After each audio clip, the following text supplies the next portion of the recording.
tell them this is my price, the next thing start telling you is that my younger sister can make it now. So why did you come to me?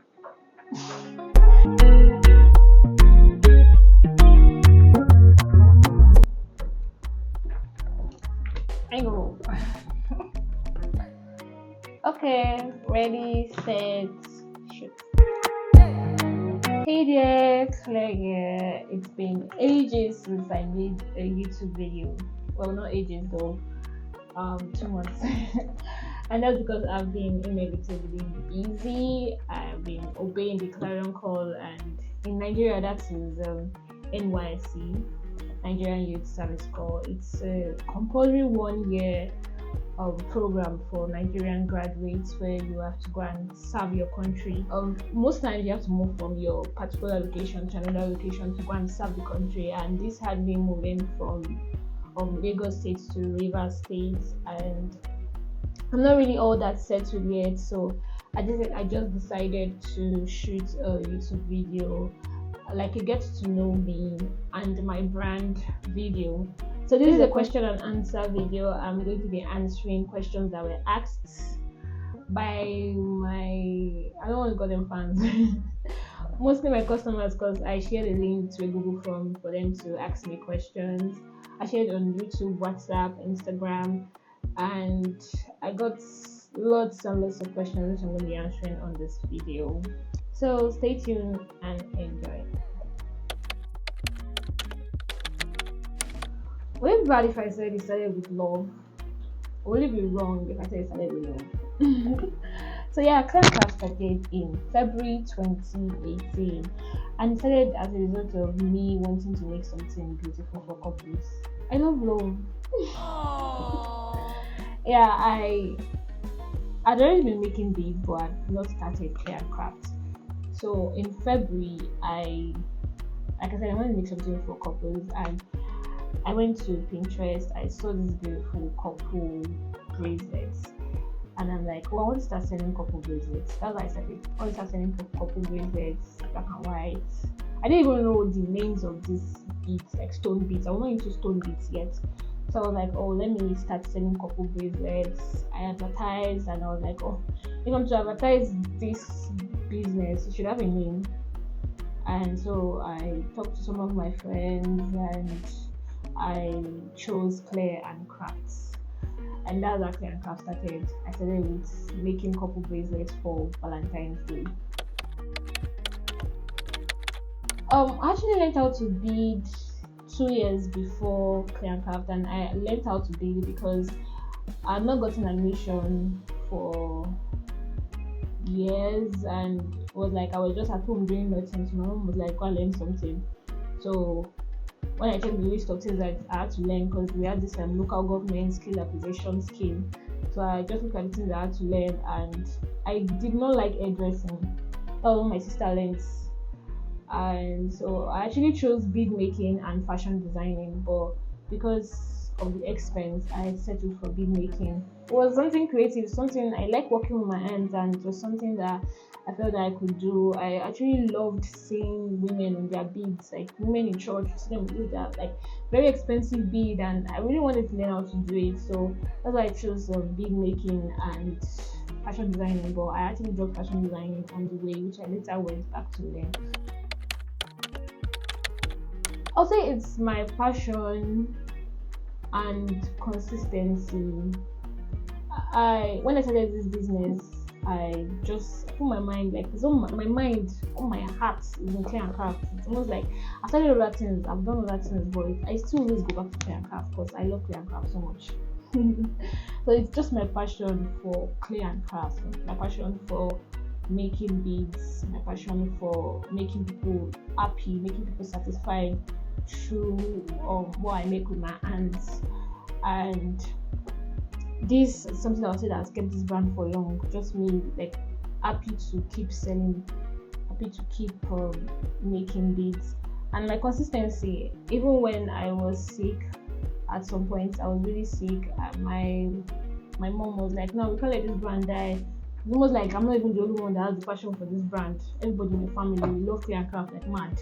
So it was my mom like, no, you even if you are not feeling fine, let's look for something to do, and then she started assisting me with the orders because I could not go out to deliver, I could not go out to do anything, to buy beads, to buy materials, but she was assisting me. And so that consistency has like kept Clear and Craft up to this very point.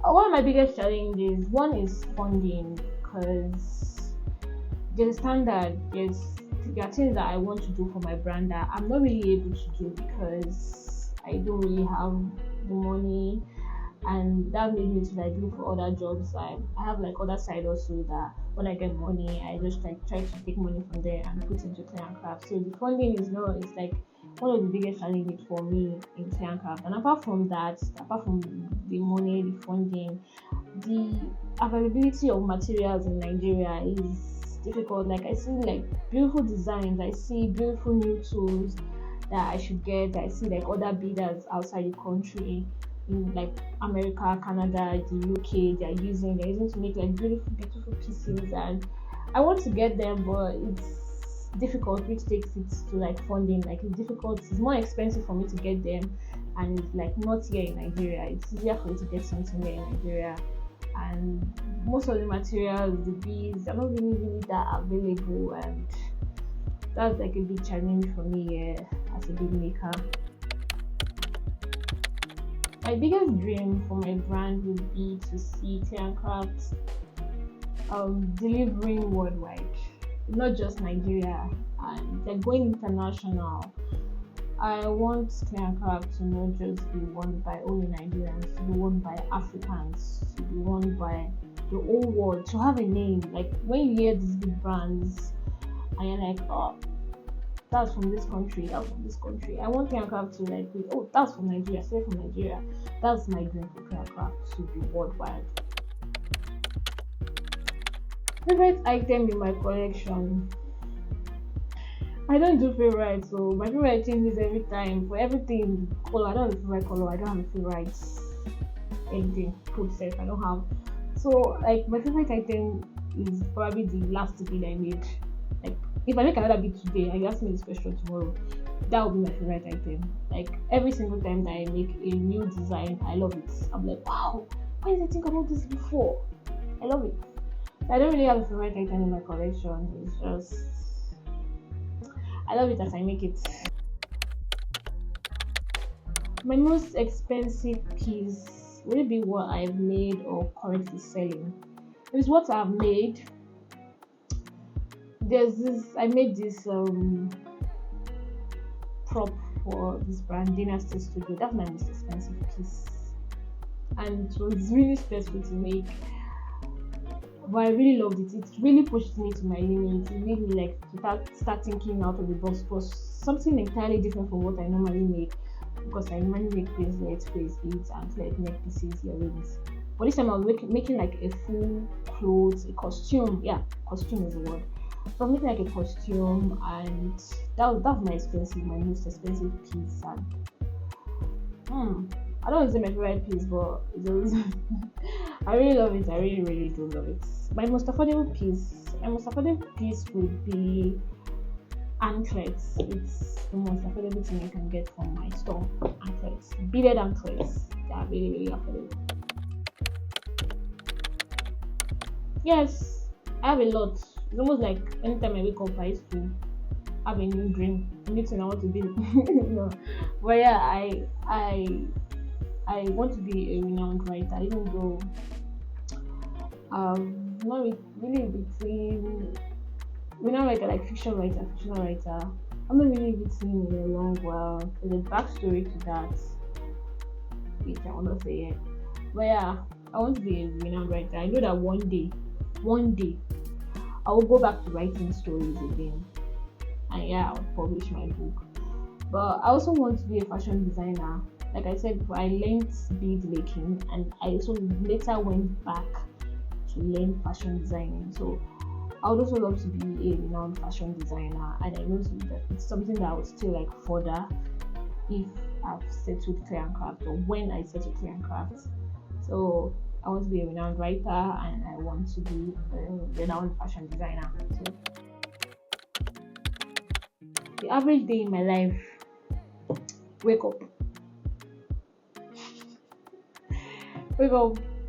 Sometimes I pray in the morning, sometimes I don't pray in the morning. Uh, Wake up, pray, well, remember. Then look for something to eat, because if I don't eat, I will not work. I will look for something to eat. Look for something to eat. Then most times after eating, my brain now open. I start looking for what to do. Like I'm either creating content for Clear and Craft, or I'm working on a particular bead, I'm working a particular style, or I'm just checking more designs and something. So like my afternoon is usually like work, or maybe I'm doing my other jobs like writing or something. Just work most times, and look for something to eat again in the afternoon. Then press phone, TikTok, Instagram Reels. So after that, do what to eat again. It's almost like I'm a foodie, but I'm not a foodie. I don't eat so much, but I like to eat. Yeah, I like to eat at the time I'm supposed to eat. Yeah. So like dinner, after dinner, then I don't pray in the morning. I do pray in the morning like now, but before I go to bed, I say a prayer. Even if it's short, so my prayer is really me begging God. But yeah, I say prayer before I go to bed in the night, and I sleep till the next day. I get my inspiration from Pinterest. I actually call it Pinterest. Yeah, I get my inspiration most times from Pinterest. I love Pinterest. Pinterest. I love Pinterest so much. I love to shuffle through what other creators have made. I get my inspiration from the internet, Google, everywhere, like the internet. Like let's just put internet, but Pinterest is one major place I get my inspiration. I love to look at other people's design. I love to see what they are creating, how far their mind have gone. Even TikTok now. TikTok is one good place that I search for inspiration. Instagram too. I follow a lot of creators that make like beautiful things there, so I get my inspiration from there. Very, very creative. Me, I consider myself a very, very creative person. It's really like if you just bring up something like you should do this, I'm really thinking of ideas. Like how can we do this? I'm like, nah, I'm creative. I'm creative like mad.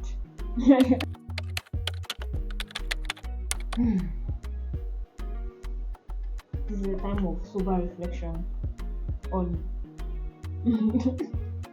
personal traits that hold my business back. Should be procrastination. I have this content to create today, but we can still do it tomorrow now. Okay. We'll do it tomorrow, we'll post it tomorrow. We posted it, we still posted it now.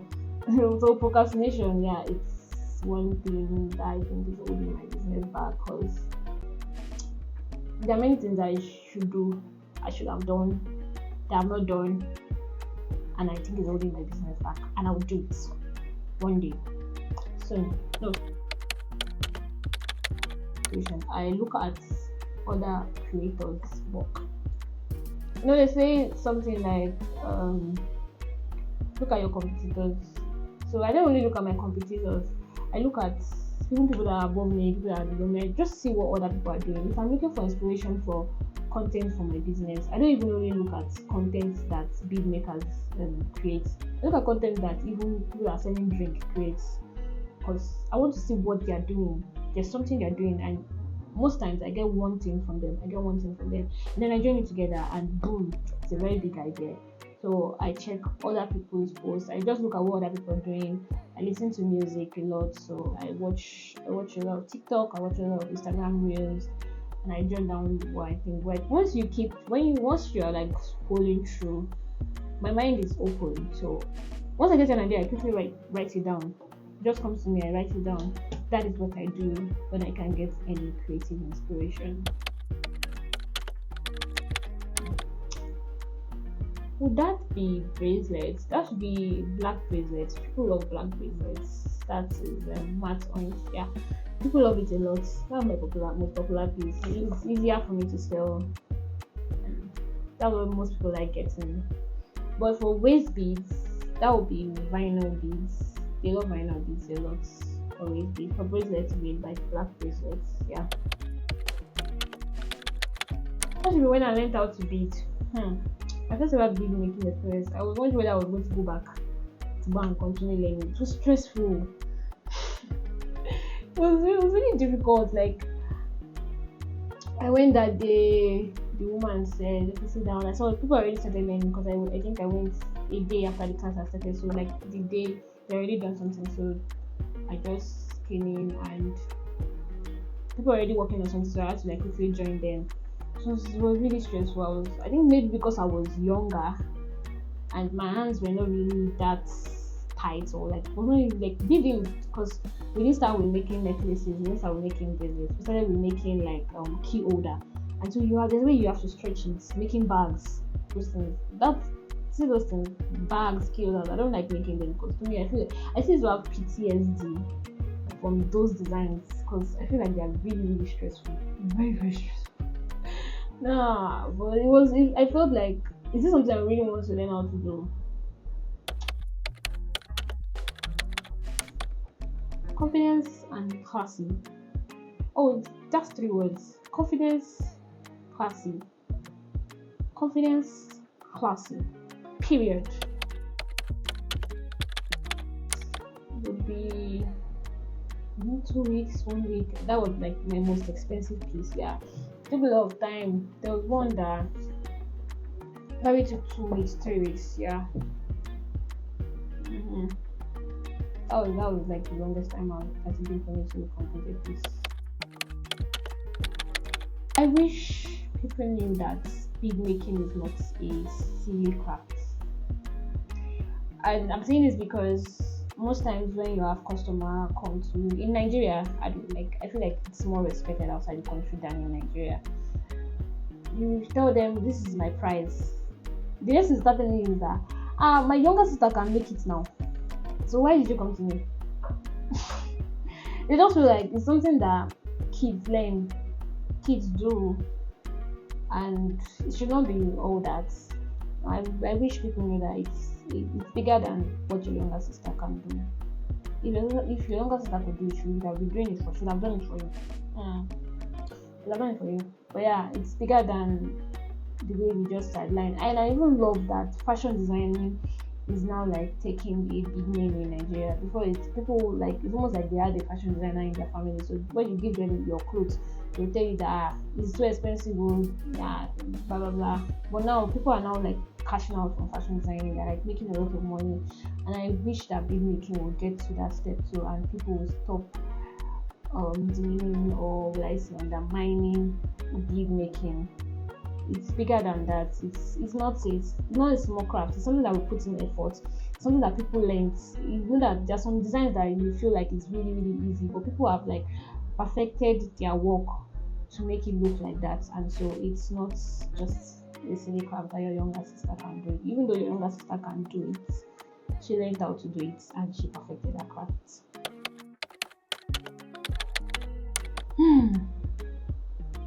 Interesting, weird or funny.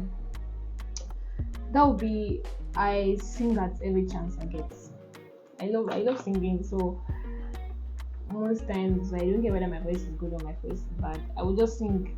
I can be doing something and listen and singing. That's really something interesting. I think it's interesting that I sing at any chance I get. Yeah. I've answered all the questions I was asked. All. Yeah, and if you made it to the end of this video, I want to say thank you for watching, and please subscribe to my channel. From next week there's going to be new videos on crafts. Yeah, there's a video on the craft. Today is about clay. From next week there's a video on crafts. So yeah, for next week we're going to resume posting videos on the crafts, and please subscribe to my channel, follow, like, share. Thank you for watching. Bye.